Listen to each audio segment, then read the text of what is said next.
Hello बच्चों, हिंदी साहित्य की कक्षा में आप सभी का स्वागत है। आज हम हिंदी साहित्य की कक्षा 7 का एक अध्याय बचपन पढ़ने जा रहे हैं।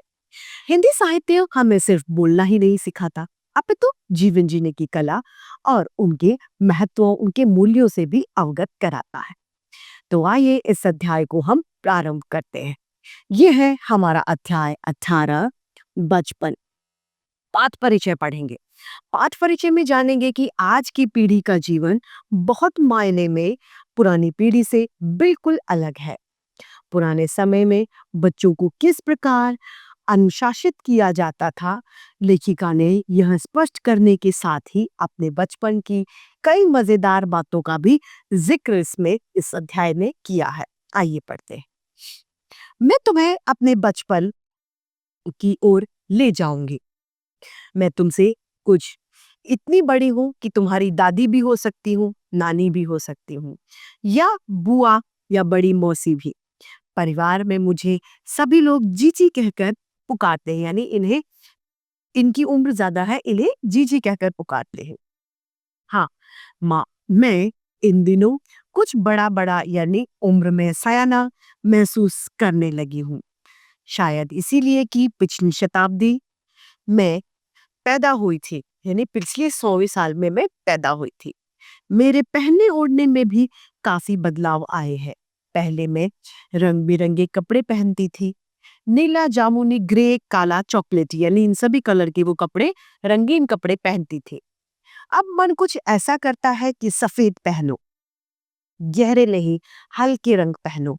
मैंने पिछले दशकों में तरह तरह की पोशाकें पहनी। पहले फ्रॉक, फिर निक्कर, वॉकर, स्कर्ट, लहंगे, गरारे, अब चूड़ीदार और घेरदार कुर्ते। बचपन में कुछ फ्रॉक तो मुझे अब तक याद है, कुछ फ्रॉक्स जो वो पहनती थी वो उन्हें अब भी याद है। हल्की नीली और पीली धारी वाला फ्रॉक, गोल कॉलर और बाजू पर भी गोल कफ। एक हल्के गुलाबी रंग का बारीक चुन्नटों वाला घेरदार फ्रॉक, नीचे गुलाबी रंग की फ्रिल।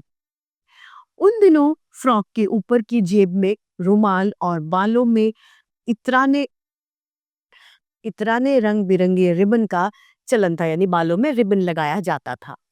लेमन कलर की कलर का बड़ी प्लेटों वाला गरम फ्रॉक, जिसके नीचे टांकी बनी थी। क्या बनी थी?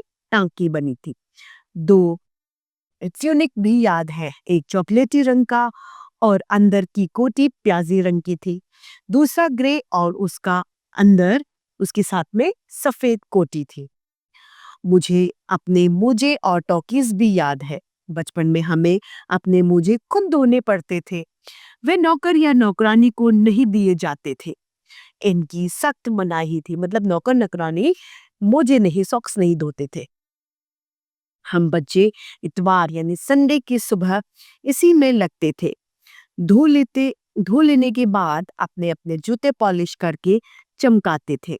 जब जूते कपड़े या ब्रश से रगड़ते तो पॉलिश की चमक उभरने लगती थी। सर्वर, मुझे आज भी बूट पॉलिश करना अच्छा लगता है। हालांकि अब नए नए किस्म के शूज आ गए हैं, शूज आ चुके हैं बाजारों में। अब देखिए तरह तरह के जूते आ चुके हैं। कहना होगा कि ये पहले से कहीं ज्यादा आरामदेह है, यानी उनमें आराम मिलता है। हमें जब नए जूते मिलते, उनके साथ ही छालों का इलाज शुरू हो जाता। नए जूते पैर को खा जाते थे, छाले हो जाते थे। जब कभी लंबी सैर पर निकलते तो अपने पास रुई जरूर रखते। जूता लगा तो रुई मोजे के अंदर रख लेते थे। हाँ, हमारे तुम्हारे बचपन में तो बहुत फर्क हो चुका है। हर शनिवार को हम ऑलिव ऑयल या कैस्टर ऑयल हमें पीना पड़ता था। यह एक मुश्किल काम था। शनिचर को सुबह से ही नाक में इसकी गंध आने लगती थी, क्योंकि वो पीने में अच्छा नहीं होता था और वो मजबूरन पीना पड़ता था। छोटे शीशे के गिलास जिन पर ठीक खुराक के लिए निशान पड़े थे, उन्हें देखते ही मतली होने लगती, यानी उल्टी होने लगती थी। मुझे आज भी लगता है कि अगर हम भी न पीते तो शनिवारी दवा तो कुछ ज्यादा बिगड़ने वाला नहीं था। सेहत ठीक ही रहती। तुम्हें बताऊंगी कि हमारे समय में और तुम्हारे समय में कितनी दूरी हो चुकी है। यहाँ तक कि बचपन और दिलचस्पियां यानी जो इंटरेस्ट है, रुचि है, वो भी बदल गई है। याद रहे उन दिनों कुछ घरों में ग्रामोफोन थे, रेडियो और टेलीविजन नहीं थे। हमारे बचपन की कुल्फी आइसक्रीम हो गई, यानी पहले कुल्फी चलती थी, अब आइसक्रीम हो गई। कचौड़ी समोसे पेटीज में बदल गई, शहतूत और फाल से अब और खसखस के शरबत केक पैप्सी में बदल गए हैं। उन दिनों कोक नहीं, लेमनेड, विमटो मिलती थी। शिमला और नई दिल्ली में बड़े बड़े बच्चों को वेंगर्स और वेडिको रेस्तरों की चॉकलेट और पेस्ट्री मजा देने वाली होती थी। हम भाई बहनों की ड्यूटी लगती शिमला मॉल से ब्राउन ब्रेड लाने की। हमारा घर मॉल से ज्यादा दूर नहीं था, एक छोटी सी चढ़ाई और गिरजा मैदान पहुंच जाते, यानी ये शिमला में थे। वहां से एक उतराई उतरने और हम मॉल पर कन्फेक्शनरी काउंटर पर तरह तरह की पेस्ट्री और चॉकलेट की खुशबू मन भावनी होती थी, यानी मन को अच्छी लगने वाली होती थी। हमें हफ्ते में एक बार चॉकलेट खरीदने की छूट थी। सबसे ज्यादा मेरे पास ही चॉकलेट टॉफी का स्टॉक रहता था। मैं चॉकलेट लेकर खड़े खड़े कभी न खाती, घर लौटकर साइड बोर्ड पर रख देती और रात के खाने के बाद मजा बिस्तर में लेटकर चॉकलेट का मजा लेती थी। शिमला के काफल भी बहुत याद है, खट्टे मीठे काफल, कुछ एकदम लाल, कुछ गुलाबी, रस भरी।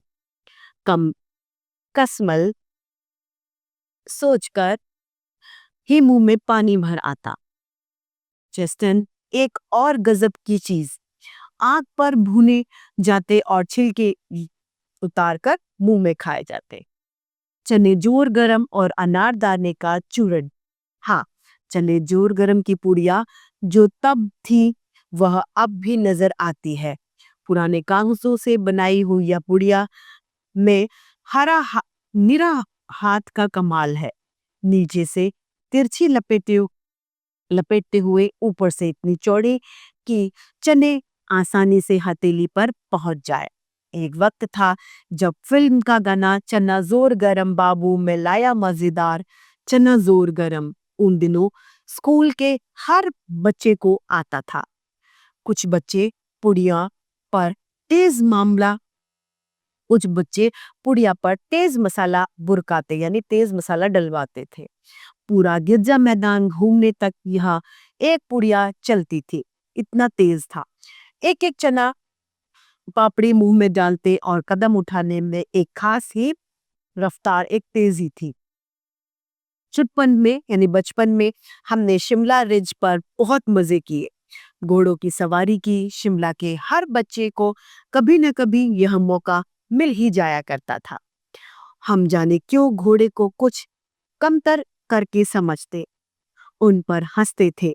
ननिहाल के घोड़े खूब हष्ट-पुष्ट और खूबसूरत थे। उनकी बात फिर कभी। शाम को रंग बिरंगे गुब्बारे, सामने जाकू का पहाड़, ऊंचा चर्च की घंटियां बजती तो दूर दूर तक उसकी गूंज फैल जाती थी। लगता इसके संगीत में प्रभु यीशु स्वयं कुछ कह रहे हैं, यानी चर्च की घंटियों में इतनी मधुर ध्वनि सुनाई देती थी। सामने आकाश पर सूर्यास्त हो रहा है, गुलाबी सुनहरी धारियां नीले आसमान पर फैल रही हैं। दूर दूर फैले पहाड़ों के मुखड़े गहराने लगे और देखते देखते बत्तियां टिमटिमाने लगे।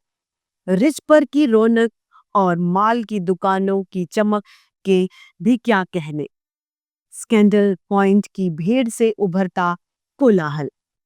सर्वर स्कैंडल पॉइंट के ठीक ठीक सामने उन दिनों एक दुकान हुआ करती थी, जिसके शोरूम में शिमला कालका ट्रेन का मॉडल बना हुआ था।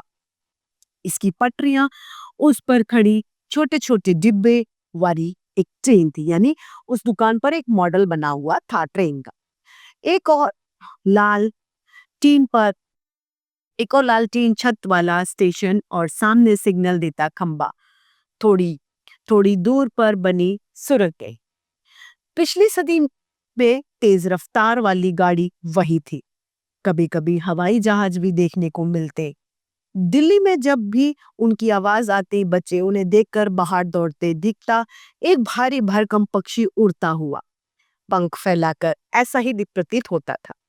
यह देखो, और फिर वो गायब हो जाता था। उसकी स्पीड भी इतनी तेज लगती। हाँ, गाड़ी के मॉडल वाली दुकान के साथ एक और ऐसी दुकान थी जो मुझे कभी नहीं भूलती, यानी मैं उसे हमेशा याद रखती हूँ। ऐसी भी एक दुकान थी।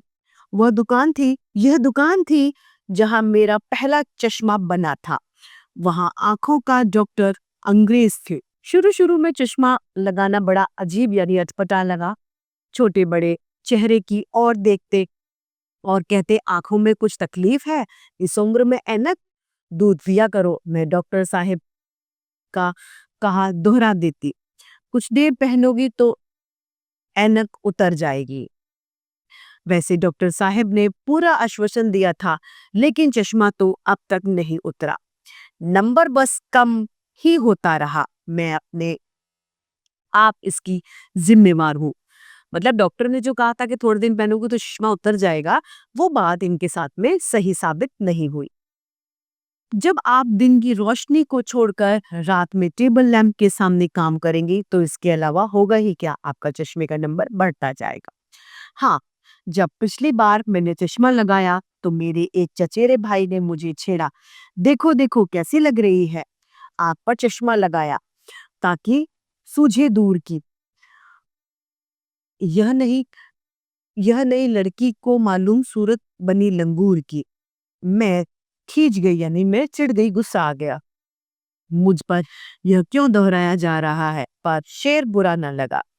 जब वे चश्मा जब वे चाय पीकर चले गए तो मैंने अपने कमरे में जाकर आईने के सामने खड़ी हो गई। कई बार अपने आप को देखा, ऐनक उतारी, चश्मा उतारा, फिर पहनी, फिर उतारी, और देखती रही। सूरत बनी लंगूर की। नहीं नहीं नहीं, हाँ हाँ हाँ। मैंने अपने छोटे भाई का टोपा उतार कर सिर पर रखा। कुछ अजीब लगा, अच्छा भी और मजाकिया भी। तब की बात थी, अब तो चेहरे के साथ घुल मिल गया है ये चश्मा। जब कभी उतरा होता है तो चेहरा खाली खाली दिखाई लगने पड़ता, क्योंकि उसकी अब आदत हो गई है। याद आ गया वह टोपा, काली फ्रेम का चश्मा और लंगूर की सूरत। हाँ, इन दिनों शिमला में तो मैं सिर पर टोपी लगाना पसंद करती हूँ।